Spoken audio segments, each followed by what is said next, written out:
Welcome, listeners, to www.IronRadioorg, the website and podcast for all things strength sports and sports nutrition. With your hosts, Lonnie Lowery. Remember, Phil is like a gnarled old oak tree held together with scar tissue and bone spurs. Rob Fortney. And I'm telling you, the pain that I would suffer was beyond excruciating. And Phil Stevens. Do it, Rob. You'll kill all those nerves. Thanks for listening. Welcome, IronRadioorg listeners. This is Lonnie Lowry. I'm an exercise physiology and sports nutrition professor, and I'm a former competitive bodybuilder. And this is Phil Stevens. I run Strength Guild. I run Barbell Open. I'm a competitive powerlifter, Highland Games athlete, and I've done a bunch of other stuff. Right now, I'm currently dieting down to the smallest I've been in a decade. So, you know, it's good that you're dieting, I guess, because I hear you're morbidly obese. Yeah. Let's start with that. Yeah, that was horrible. So we went, me and my wife, and it's like, man, we need to get life insurance. So we went and figured all that out, sat down, and then, of course, you have to go through. We paid for a month. They're like, pay for a month now. That way you're covered, and then we'll send the people to do all the testing. And it's like, all right, let's do that. So they sent the people to the house to do testing, which I thought was interesting. Yeah. But so a lady comes to the house. She's taking blood and blood pressure. They have to do blood pressure in two areas. So anyway, blood pressure, all kinds of blood, urine sample, blah, blah, blah, blah. Comes back, like everything tested. Like, oh, man, your heart rate was amazing. For a big guy, it was like 57 beats a minute. Blood pressure was great. I don't remember what it was. It was like 120 over 64. What I don't good, know. yeah. Something good. Everything, all your blood markers were great. You didn't have anything bad, but you're morbidly obese. So based on your BMI, right? Your rates are going to be, 4 times higher than your agent told you because you're morbidly obese. It's unbelievable. Yeah, I mean, they literally went tripled. Yeah. No, I've been bitching about that, and I'm not even that heavily built anymore, but I just got that nasty little note I tweeted from the doctor about my body mass index was 31, and if you're not familiar, a weight for height, when they do the calculation, it's just weight in kilos divided by height in meters squared, and it gives you one number that includes both weight and height, and if you're in the low 20s, that's normal. If you're in the upper 20s, I bet most of our listeners are in the upper 20s, and that's overweight. And if you're over 30, you're obese. Yeah. And so, and they slam you with higher rates. My insurance guy, my wife always laughs, and it's sort of a bitter laugh, though, this sort of, sardonic kind of situation where he said the irony is if you stopped lifting weights, I'd give you better rates. Like if you stopped exercising, you'd get better rates. Yeah. What?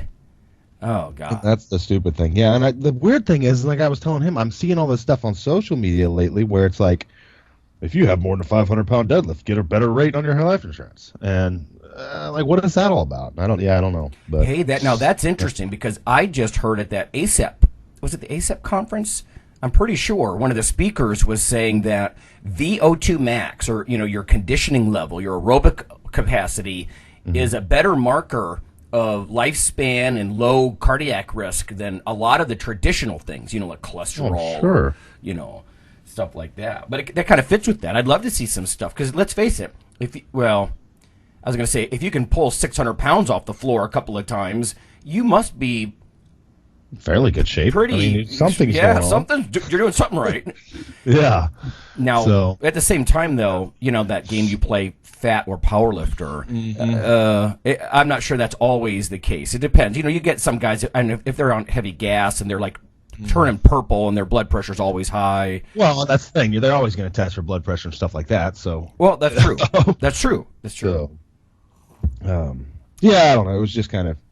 I had to drive and write a check yesterday, and I was sour the whole drive over there. So, but I've got life insurance, so if I die, then we're okay. Listeners, if anybody, if you've ever been told that, like you're too heavy for your height or your body mass index is overweight or obese,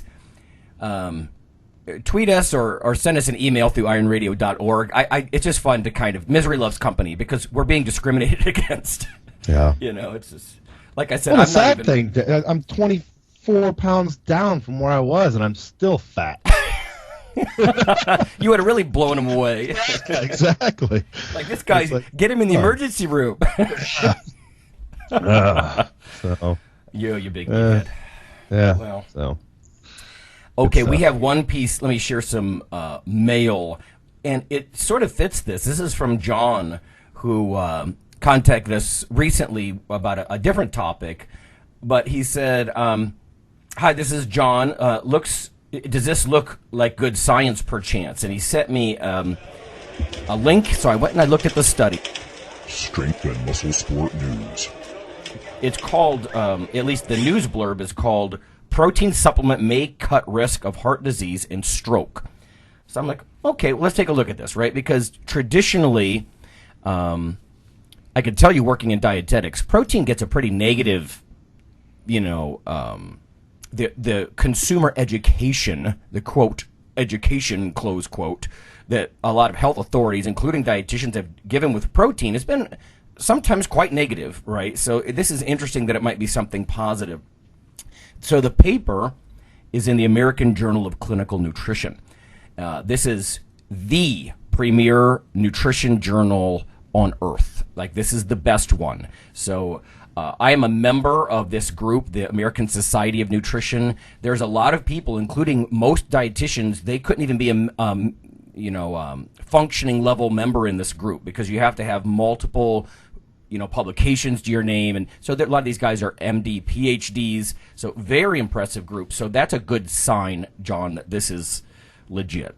Now, what surprised me a little is this almost, I don't know if this is commercial or if this is just scientists trying to be funny and clever, because sometimes when they do, it's not.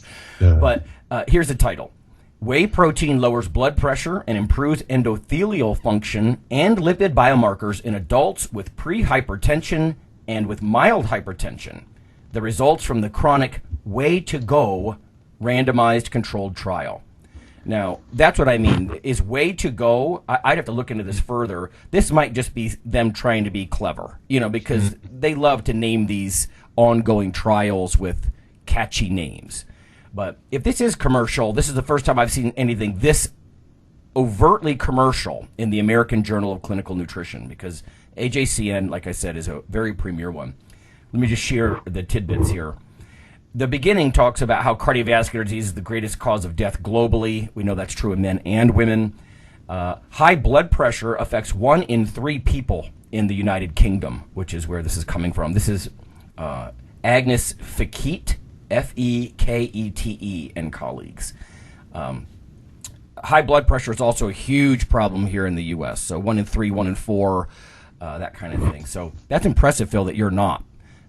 Because oftentimes, you really heavy guys, they do get a little pressurized in my experience. But anyway, the objective was to investigate whether milk proteins lower 24-hour ambulatory blood pressure and other risk markers of cardiovascular disease. So here's what they did. They had, I think it was 38 participants. They consumed either essentially 2 scoops of whey, 28 grams each time, 2 scoops of casein, or 2 scoops of maltodextrin. And I've used that in research before. It's just of course, starch. It's the control group. You can't say it's a placebo, but it provides the same number of calories, but not the actual nitrogen and protein, right? So here's the results.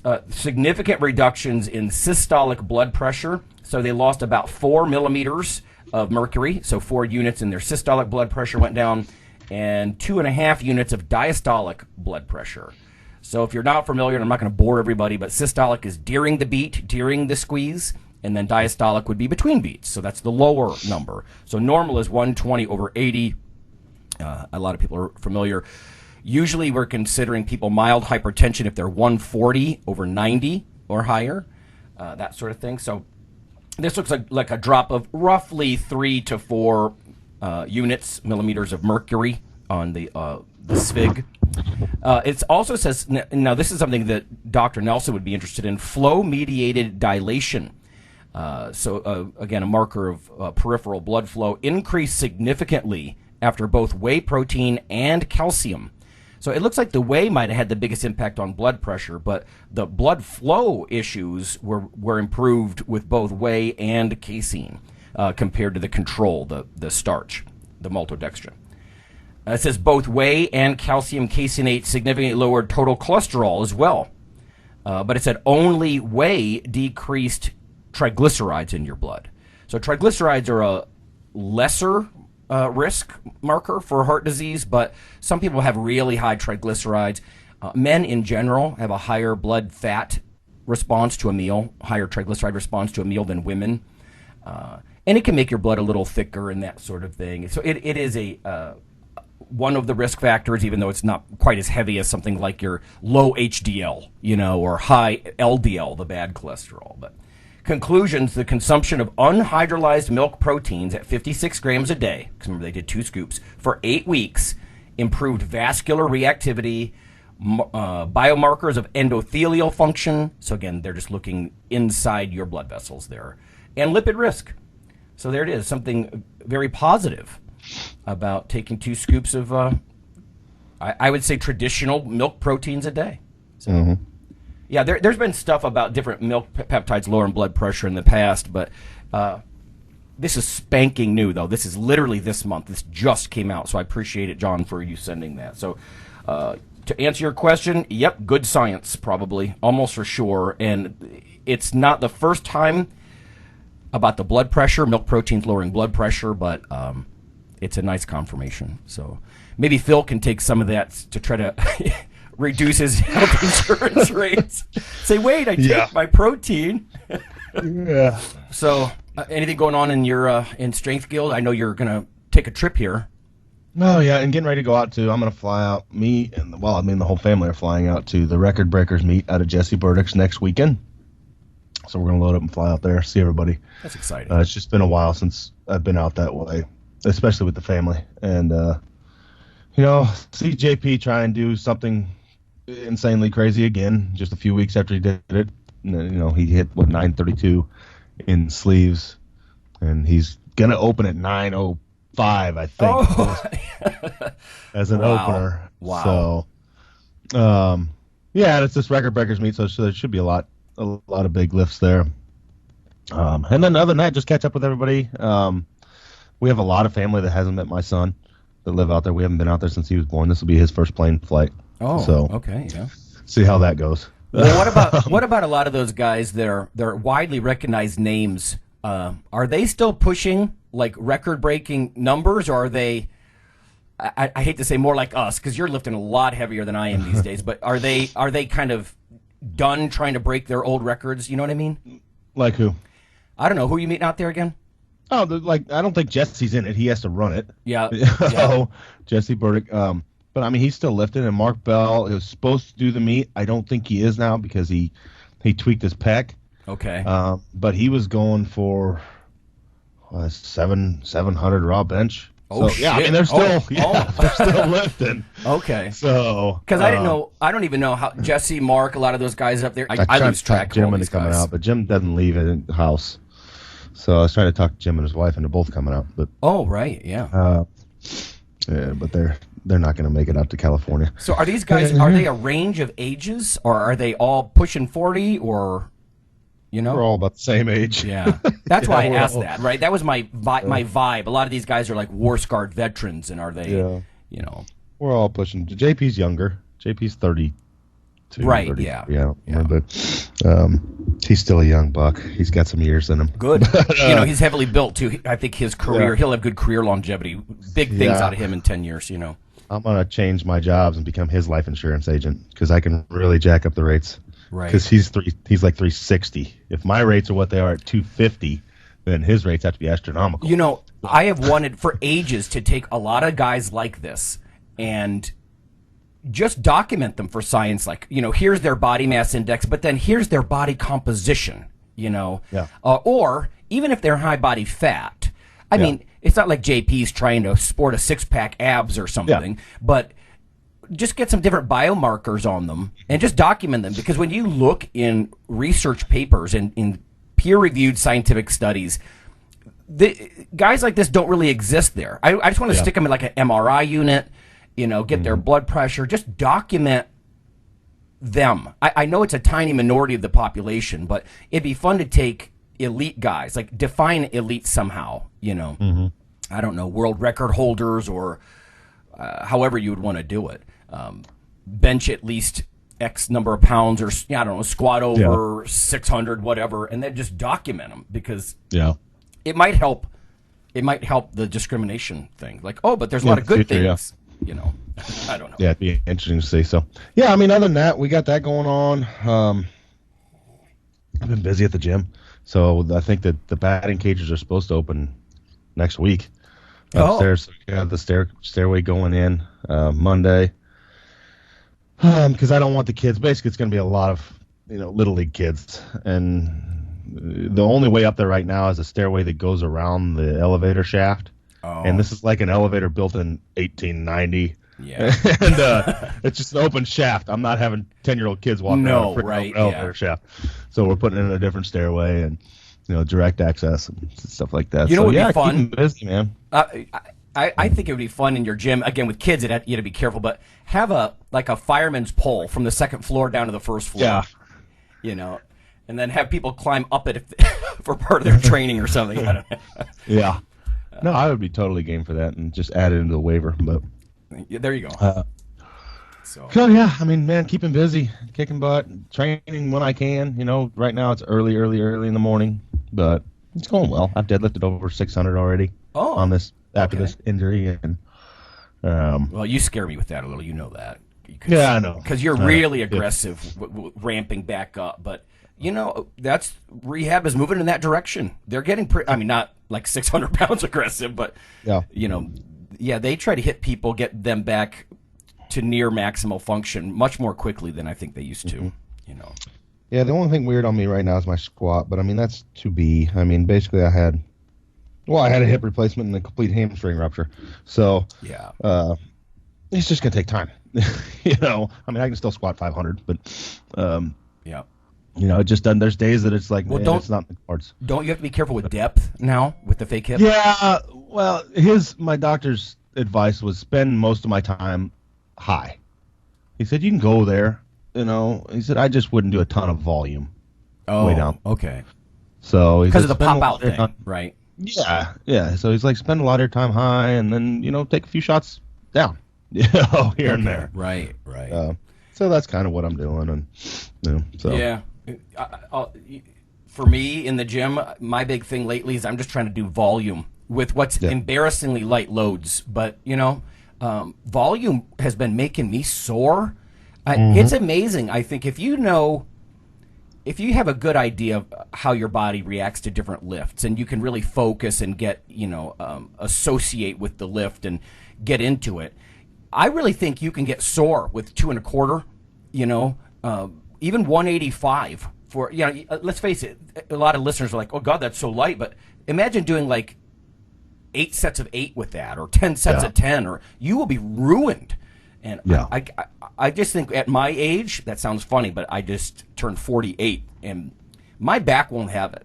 After years of my little frame of trying to squat 405 on almost a weekly basis, I can't do that anymore. So I've got to switch gears somehow. And I think volume is going to be where I go with that. Plus I get wrecked for like 3 or 4 days. Yeah. Because with work and everything this time of year, I only get to go in the gym 3 or 4 times a week. So. Yeah, see, that's what I'm doing with more of all my pressing and squatting and stuff. And then my deadlift, I just go day by day. It's what it feels like. Like yesterday, it felt great, so I went up and took a couple shots higher, and then did some assistance work. Yeah. I think that's one of the more advanced things. You hear experienced coaches talk like that instead of like put me on a program, write me down the program. Well, that's a guide, but it's more like a compass. It's not an absolute roadmap that you must follow. No, we're doing light work today. It's like, yeah, but I feel up for it. Well, okay, let's push it up a little higher.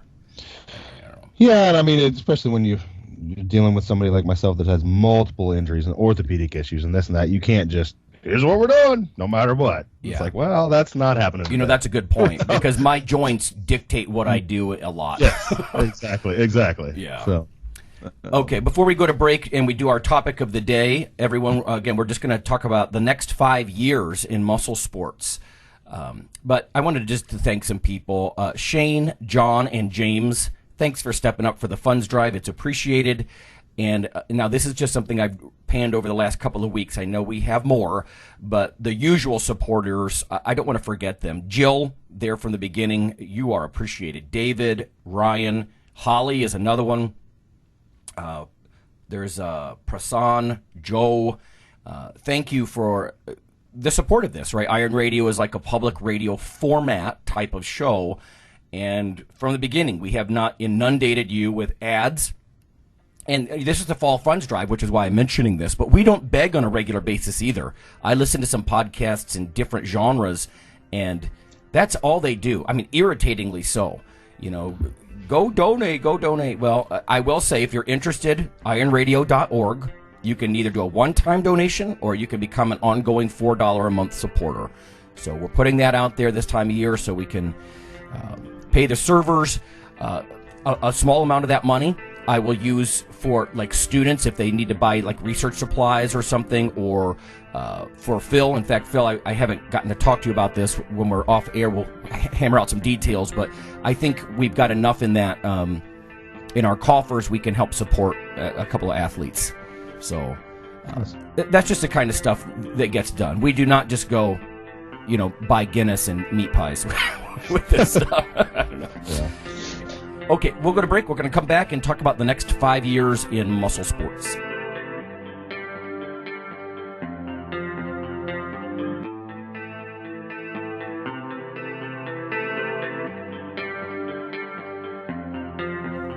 Hey listeners, this is Dr. Lonnie Lowry. If you've ever had anyone critique you on your protein intake as part of your weightlifting lifestyle, oh, you poor meathead, all that extra protein is going to rot your kidneys or weaken your bones or dehydrate you or give you gout or who knows what. There is a book available. You could simply Google CRC Press and Lowry. And what I've done is reach out to experts all over the world and create a book, a single compendium that you can hold up and say, this is why I consume extra protein. This can be very valuable when you're being quote-unquote educated by various professionals on the topic. There's an enormous amount of literature in this book on the safety, the effectiveness, how protein works in cells, the history of protein and weight trainers, much more. So again, please check out CRC Press and Protein and Lowry. You can just Google that. And I do, full disclosure, I do make a small single-digit royalty on the book.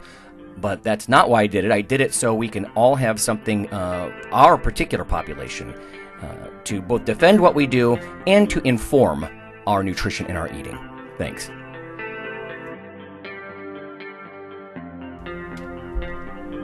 Fall and soon winter will be upon us. As the holidays approach and your thoughts turn to giving, please consider your friends here at IronRadio.org. Over the past several years, there have been hundreds of listener comments hoping that Iron Radio stays on the air for years to come. Iron Radio is here for you. But as with any public radio type format, the show is listener supported. That's where you come in. For just $4 per month, you can become a supporting member, keeping your weekly dose of education, experts, and gym talk flowing. Just go to www.ironradio.org and click on the $4 monthly subscribe button near the bottom of the page, or click the donate button at the right of the page for a one-time donation. You are the Iron Brotherhood and Sisterhood. Thanks for helping to create a place for better internet programming for all strength and muscle sports. And happy holidays. Hi, this is Dr. Lonnie Lowry, and on behalf of Phil and Rob, I'd just like to let listeners know that if you love us or you hate us, we'd like you to leave a comment or perhaps vote for us on iTunes. It helps us out quite a bit on the popularity side of things. You can also follow Dr. Lowry, me, on Twitter. It's Lawnman7 on Twitter if you want to do that. We also have a Facebook page, the Iron Radio listeners page. So whether it's leaving a comment or voting for us or following us on Twitter or Facebook, that would be fantastic. Also, occasionally Rob or myself will write an article for another website, and Phil will as well. So lots of ways to interact follow us in other media, and vote for us, and keep things going strong on Iron Radio. Thanks.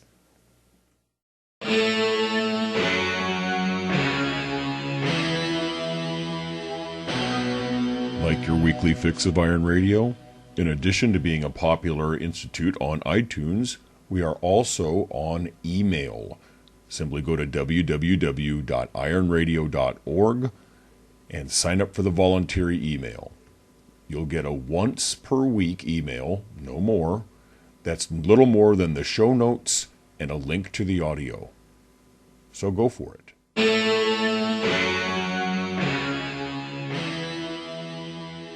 Talk about the next 5 years in muscle sports, be it powerlifting, weightlifting, bodybuilding, on down the road. So, right on. Yeah, I don't know. I mean, it's interesting. It's hard to kind of forecast this stuff. But I can tell you this right now, like Olympic weightlifting is a huge upswing here in the States, at least. I mean, it is probably the biggest it's ever been, and I don't see that slowing down for a minute. So that's kind of neat. I mean, you're seeing more and more people do competitions. I'm seeing more and more young kids come into it. Mm-hmm. We're in the midst of this athletic culture, and I think that's going to stick around for another 5 years. Whereas the athlete is kind of the end thing versus like the bodybuilder the from physique. Yeah. Yes. Yeah. In any group, I was just talking to a student yesterday. And because he was asking me about getting ready for a men's physique competition. I have 2 students that do this now, but at any given time, there's a small minority of students in the exercise physiology major that are interested in physique. But it's like literally, it's almost closet. Like it's not as cool anymore. You know, like people, they rather lift for a particular sport and take pride in that than just, it's almost like maybe it's considered vain. I'm not sure. Why there's this quiet minority of the physique. Maybe it was always that way, and I just romanticize the 80s and 90s. But at least now, back then, of course, you had like Stallone and Schwarzenegger and Van Damme, and you had a bunch of muscle heroes in the movies and whatnot. And now we've got guys that, by and large, don't look like that anymore, except for the old timers. Like if you watch the what's the Stallone flick, The Expendables or whatever. Yeah. But that's just the old guard back at it. Kid take a little GH and get in shape kind of thing.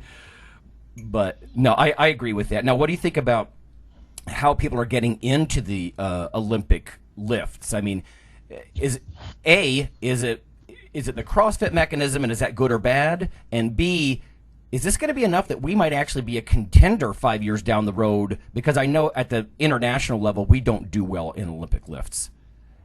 Well, yeah, I mean, it could be. I mean, we're seeing guys like CJ Cummings come up, and he just went and broke the international records for juniors. So, and he's an American kid, and he still has another year of doing that. So, before he's not a junior. So, yeah, I mean, I think we got a chance at that. He's right now, he's it, but you got to have one before you get more. No, sure. And I think that turns on other kids. I mean, I'm seeing, like I said, it used to be I'd get people that are 30 come in, and I want to learn Olympic weightlifting. It's like, that's great. I'm going to be honest with you. It's too late for you to do anything with it besides master's class. But, now I'm getting 12 and 13-year-olds and stuff like that, and even younger. And it's like, well, now we're working. Well, that's why I brought that up, right? Because it seems like whether it was China or Eastern Bloc countries, they're cultivating this culture from a very young age, and therefore dominating the scene, it seems like, right? So yeah, and that's our problem, I think, internally. That's where CrossFit and things like gyms like my own have helped. We're the ones cultivating these kids. USA Weightlifting has been in my mind, they've been a little short-sighted. All their funding and all their time goes to the next Olympics. Okay. Who can we get up there? We need to qualify. They're all worried about just not winning, getting actual butts in the seats to be able to go, Right. They're not looking 12 years, 16 years ahead, and that's what we need. We need that foresight because we're not winning tomorrow. Right. So we need to start looking at 16 years down the road and cultivating those athletes and bringing those kids into it. Because it's hard to, it's hard to play catch up in 4 years. When you're that far behind. Sure. It just reminds me, for example, we've had people on the show before talking about a lot of strength sports or big man sports. People in this country, it's just not a money sport. Olympic lifting compared to something that might get you much more attention, even in college, football or basketball or whatever you're doing. It's just not the kind of thing where people aspire from their youth, here in the U.S. That's definitely, and I don't think we'll ever have that. I don't think, unless somebody steps up with the funding, I just don't see it. And that's going to be something we're battling. Basically, if you want to win a gold medal in Olympic weightlifting, you're just doing it for the love of it, and you're probably going to end up buying your gold medal yourself. So you're actually going to lose money winning it. Okay. So, I get it. Unless something drastically changes. We're starting to see some money coming to powerlifting. Like this meet I'm going to next weekend, there's some pretty good money going out. Throwing out money to anybody who bench presses over 500 gets, I don't remember, $1,000. Anybody who does this or that. And then there's that Gracie V meet coming up, and they're giving away $300,000 to powerlifters. That's unheard of. Yeah. So I think if you win your weight class, you get $15,000, and if you do this, you get $5,000. It's total amount of money, but still that's starting to be enough where if you had numerous of those events and you were a high level person, you could get a living. Right. And dedicate your life to it instead of working a construction job or something. Yes, exactly. So, and that's what we need in weightlifting. We need a like a fox catcher situation that we had with wrestling, to happen to weightlifting, and to where these people don't have to work at Lowe's Home Improvement and then go lift. Exactly. 7 days a week. Well, I was mentioning Eastern Bloc, like that's state sponsored. Yes, so if it's not commercial, then the government would have to, and our government's not going to do that. I don't think. No, they're not going to throw money at this. So, No, and especially with all the testing that's gone lately, and people getting popped, not in our country but other countries, they're not going to throw money at a cheater sport. Oh, right. Yeah. That just look bad. There's so much stigma against strength and muscle sports. Yeah. It's always the poster child. Anytime somebody talks about performance enhancing drugs, as opposed to the cyclists and stuff that are finally, I think people are like, oh, that's a really prevalent there too. It's like, you need to open your eyes. It's not even just that. It's all over the place. Track and field. Yeah. Yes, it's everybody. Yeah. Now, let me ask you about the federations then. So in the next 5 years, from the powerlifters' perspective, do you see things sort of continuing to fracture? Do you see some maybe coalescing and coming together? No, I see more the same. What's going to happen is, I don't think I see any more fracture, but what happened like 4 years ago, SPF was the big thing, and then it's going to be that. It's going to be the same thing. Like right now, USPA is really big. They're a good federation, and USAPL has always got a good following. In 3 years from now, it'll be somebody else, and it's just going to, I don't know. It seems to always do that. It's like it switches every few years. Somebody else is big and somebody's going down. It depends on where the lifters go. Flavor of the year. Yeah, basically somebody gets pissed off over here, so they go over here, so then everybody jumps ship and goes over there. And it takes a year and a half for that to happen. If they slowly shift, and this is that's funny to me, Phil. It's just it bounces all around. For me, it's like just go lift with it. I only have a couple federations I just won't go to. There's so much drama, for all these like stoic strongmen, and there's all this drama. It just sounds funny to me. It seems like oxymoron. I don't know. It would be nice. It would be lovely if they all whittled down to one or two federations. Two federations would be great. You need choice. Yeah. You don't want a complete monarchy, but 27 of them. We'll see. It'll never happen. There's too much money and people. See, that's getting in pissing matches. It's the same reason that you see so many certifications. It's money. Yeah, and the latest thing now is they're all doing what the IPF did, and it's like you can only lift with approved gear. So what do you have to do? These companies, they have to pay to get their gear approved. Right. It's a payday. It's you pay IPF literally like the approval is that you send them the check with your item, and it's approved. Thanks for the $10,000. Oh, right. Yeah. And it's like, and that's all it is, and I actually wasn't aware of that. Money. So approved gear, and oh, by the way, we sell that, right? Is that what you're saying? Yeah. Well, that's been see, with IPF they don't. So they didn't. There was no conflict of interest, Right. But exactly. in another federation here in the States, yeah, they also own a gear company, and it's of course all their shit's approved. Oh, right, exactly. But everybody else has to go through it, and it's like that's kind of a conflict of interest there, Right. So, because of course all the stuff you make's approved, Oh, right, of course. Yeah. So, yeah, I don't know. It's goofy.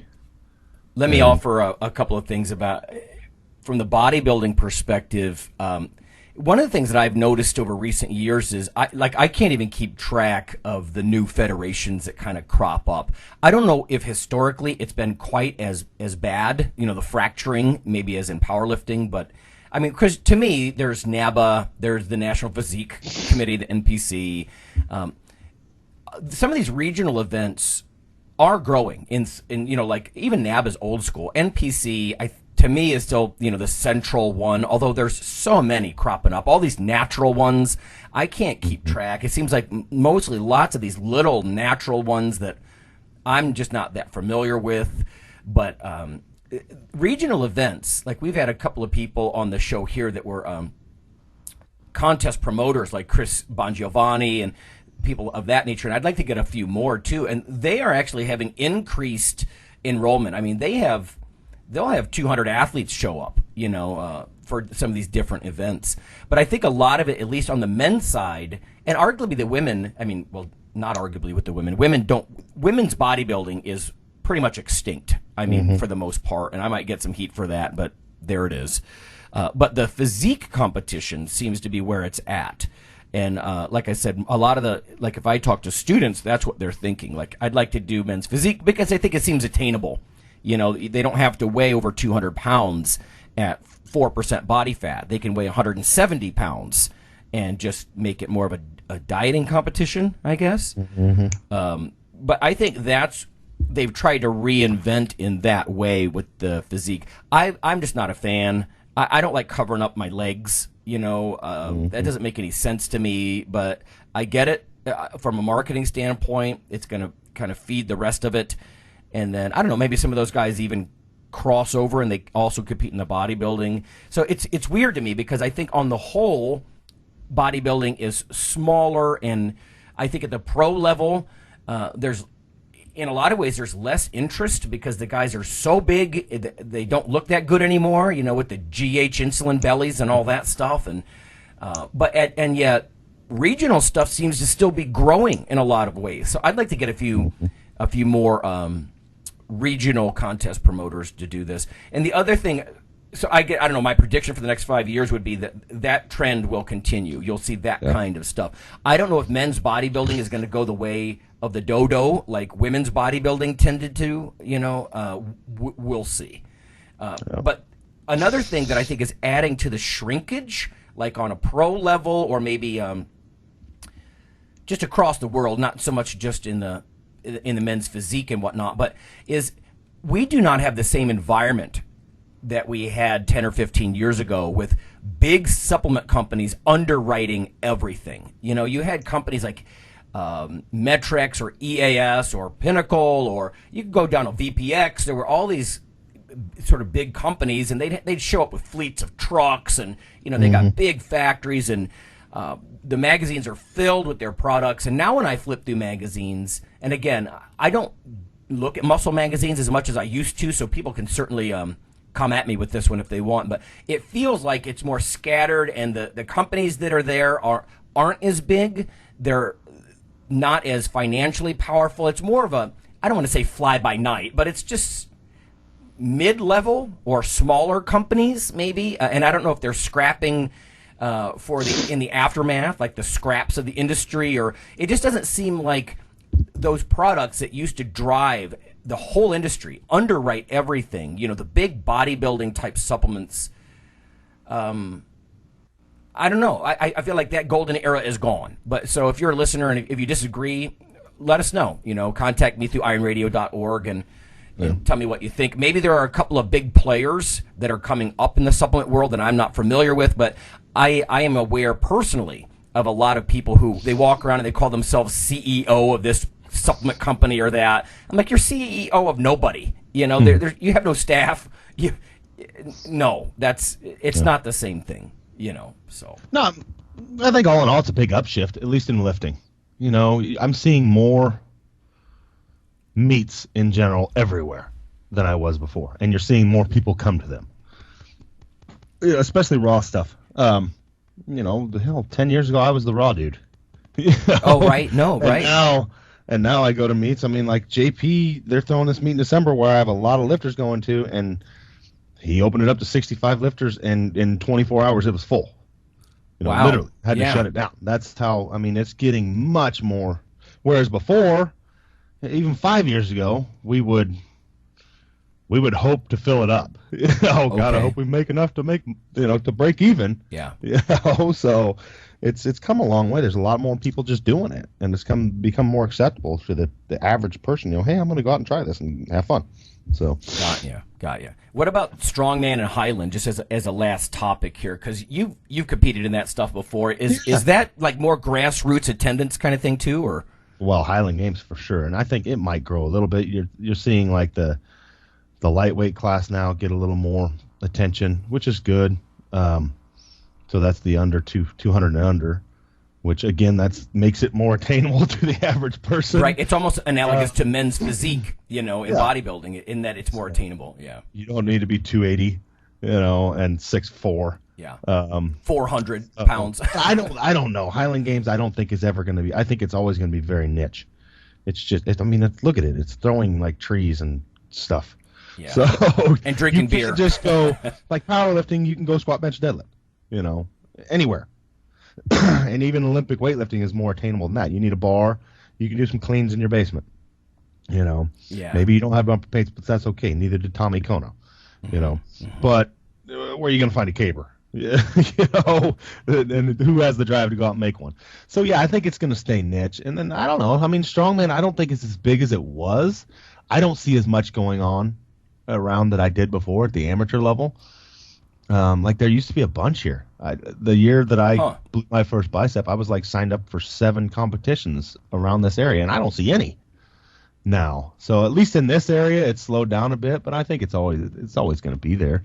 I think it's bigger in other countries, but okay. Yeah, I wasn't aware. I guess that Strongman was like the 5-year prognosis is that it might be smaller then, or maybe. I don't know. I just don't see a lot of people going towards it right now. I don't, and like I said, maybe I'm looking through my view, but I don't have people knocking down my door saying, "Hey, I want to do Strongman." I have a lot of people knocking down my door saying, "I want to do weightlifting and powerlifting," even though I have like a bunch of Strongman equipment. So, that's almost sad. I always like the Strongman stuff. It's just fun stuff, So. Now, do those? And again, just as someone who doesn't do it, do those events evolve? Like I know that powerlifting's not going to evolve. There's going to be the big 3 lifts, but what they do on the field, can they do something different with that other than just have the under 200-pound guys? I mean, are there different events, whether it's, tractor tire flips or farmers walks? Not Highland Games, no. In Strongman, it's anything, man. They can do whatever they want. Highland Games, they have set events. It's like, here's what we do. Okay, and that's very set, yeah. Yeah, it's traditional Scottish events. The only thing they've added on is like sheaf, and that still fits right in. It's all throwing based. And then every once in a while you'll see like something weird at an event. They'll just throw it on for fun, like an idiot stone or something like that, where it's like a really insanely big stone and you try and throw it. Okay. Mm-hmm. But they'll add in some of those for crowd pleasers or something. But no, Highland Games it'll be set in place. Okay. It's always your hammers, your weights, your stones, your weight over bar, sheaf, caber.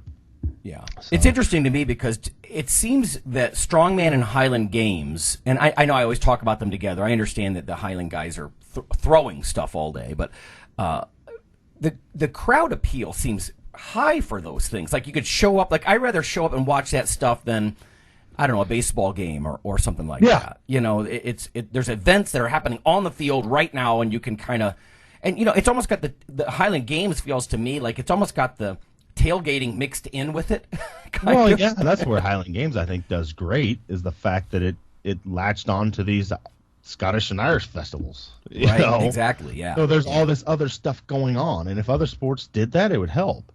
It's more family friendly. Like, I can take my family to a Highland Games, and the kids aren't bored off their minds. They can go watch the dancing or do face painting or do this or this or this, because there's 700 other things going on. Mm-hmm. So, they don't just have to watch the athletics. But so there's some potential there. Yeah, I mean, I think if you could find that and hook other sports to it, be it powerlifting, strongman, things like that. Festival, yeah. In the current festivals, yeah. I mean, then you've got a fan base right there that is going to watch. And right, yeah. So it just seems like when you go to powerlifting, you have to really appreciate what's happening, maybe. And, so the crowds are not going to be enormous. Mm-hmm. It seems like it's family and friends. And yeah. I don't know how, I mean, if the crowd was so big, I don't know, they'd have to actually do it like they do the Olympic lifts, like at the Olympic Games, where they'd have to have a video and people have to watch it up on big monitors. Because you can't appreciate the action of somebody on a bench press in the middle of the gym floor and you're in the bleachers. You know what I mean? Yeah, no, I agree. But I mean, you look at like Olympic weightlifting in other countries, and they will literally be on a stage in a huge stadium and people are friggin' watching and cheering. So it's just a different part of our culture. We don't. Mm-hmm. But yeah, I mean, it's boring. It's like the frickin', the CrossFit Games, they did the rower marathon. It was like, who wants to sit there and watch people row for 26 right. miles? You can't even tell who's winning. Yeah, no, exactly. They're in the same spot. Yeah, it's boring. Yeah. And that's what I was saying. It's almost like there's a certain requirement for the people in the crowd to appreciate like what's going on. Like JP's only wearing knee sleeves and he's opening with 900 pounds. That's it's sad to say, but I mean, it's kind of like a NASCAR appeal for powerlifting. It's like you're really you get a lot of people watching just hoping for some crazy injury because they really don't know what the hell's going on. So maybe he'll blow up, and then right. I don't know. What do you think about serving alcohol in the crowd? They don't really do that at powerlifting meets, do they? People get rowdy watching this stuff. Think of NASCAR. They don't do that at powerlifting meets. I've seen it a little bit at Strongman, but powerlifting meets are always in like a gym or something, so it's kind of hard to do. Yeah. But yeah, I mean, you see that at Highland Games. It's great. How the athletes drink on the field. That's amazing. I know, right? How fun is that? It's just so robust. To me, it fits that almost like Highlander or even Norse kind of like just robust, just manly, just fun. It's just amazing. Just fun. It's like, I love it. That's so. But at the same time, I couldn't imagine, like, I can do that with throwing. I couldn't imagine, like, I'm going to knock back a few beers. I'm going to deadlift 800. No. Right. I'm going to puke all over the place. Yeah. Or deadlift, at least you can drop it. Like squat or bench, that's going to go bad. That's going to go bad. Yeah, exactly. So, I don't know. But, okay. I don't know. I see an upswing in all the sports, at least. I don't see him slowing down. And it's this age of the athlete. I think it's going to last at least another 5 years. I think the upswing in CrossFit, we're seeing it slow down. It's not going anywhere. I'm not saying it's going to go down. I'm just it grew so exponentially huge so fast. Yeah. That had to slow down, and I think we've reached that point. I almost think it's like in business, like you get these cash cow companies, something like a Coca-Cola that, massive growth, and they're going to, if they're big, they kind of stay big, but how much growth can you expect out of certain things? You can't keep adding 10,000 clubs a year. It's just not going to happen. Yeah. I think they've reached their pinnacle, and now it's going to be some drop off, some come on, blah, blah, blah. It kind of it stays there. So, like I said, I don't think it's going to shrink for the time being, but I think you're going to see clubs refine themselves. You see a lot of them start doing more what I'm doing, where it's not just you come in for an hour and you do your CrossFit thing and then you get out. They start specializing in more things, offering Olympic weightlifting, powerlifting. You're already seeing some of that. Yeah, gateway kind of, yeah. Yeah, and get more specialized for these athletes. But all right, cool. Well, that's good stuff. Like I said, I thought I'd pick your brain about some of those sorts of things. I get so wrapped up in the academic stuff. I feel like I'm losing touch a little bit, and I mean, because of you, obviously you're a gym owner.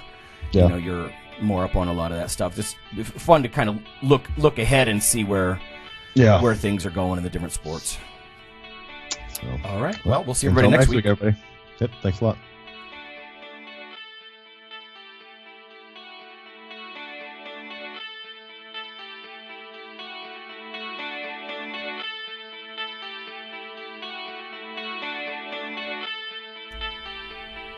Hey listeners, have you seen the store at IronRadio.org? There are 3 halls in the store. One for Phil, one for Fortress, and one for myself, Dr. Lowry. And they're thematic. So you can go into our Halls of Iron store and choose based on your goal. If you need something to learn or read or something nutritional, you can look in my store, Lonnie's store. If you want something about injury prevention or competition, then take a look at Phil's Hall of Iron. And if you want something about motivation or daily training, Fortress's Hall has what you're looking for. There are some fun, heroic descriptors as you browse through the stores. We try to make it a little more fun than the average boring online store. And whether you're a novice lifter or someone more experienced, you can take heart that you're not wasting your time. The things that we put in each Hall of Iron are actually based on our own recommendations. Protein powders that we know to be good, knee sleeves, wraps of some kind, things that Fortress uses in his own training. The stuff you see, you know is good. This way you don't waste time. So check out the Iron Radio store at IronRadio.org and let us know what you think on the forums, and certainly you can request products and we will screen them before they go in. So thanks for listening. Iron Radio is accepting donations. If you like what we do, the professors, the scientists, the bodybuilding show promoters, the athletes themselves in powerlifting and bodybuilding, please consider making a donation or maybe buying something from the IronRadio.org store. We also are accepting supporting members. So for $4 a month, which is frankly less than the bank sneaks out of your account in fees, you can step up and support a form of sort of public radio for the bodybuilding and powerlifting and strength community. The Iron Radio podcast and all of the audio on IronRadio.org is for informational purposes only. If you're interested in starting a diet or exercise program, it's important to check with your physician. Also seek the help of registered dietitians, athletic trainers, and qualified exercise physiologists in order to make the progress that you need.